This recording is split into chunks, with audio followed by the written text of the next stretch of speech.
খবরটি এরকম যে ইসরায়েলের শীর্ষ গোয়েন্দাকে ফাঁসি দিল ইরান।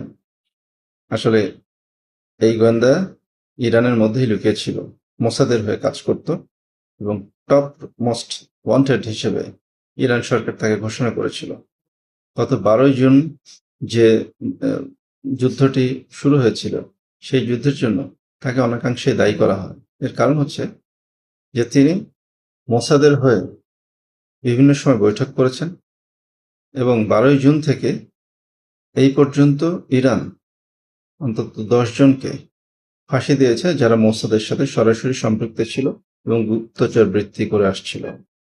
এবং একটি ভয়ানক তথ্য হচ্ছে যে এই লোক মোসাদের হয়ে কাজ করছিল এবং ইরানের সংবেদনশীল টেলিকমিউনিকেশন একটি প্রকল্পের দায়িত্বে ছিল এবং সে চেষ্টা করছিল যে মোসাদকে যেন এই টেলিকমিউনিকেশনের সেক্টরের মধ্যে ঢোকানো যায় এবং এখান থেকে ইরানের বিভিন্ন রকম ইন্টারনাল তথ্য যেন ইসরায়েলের হাতে হস্তান্তর করা যায়।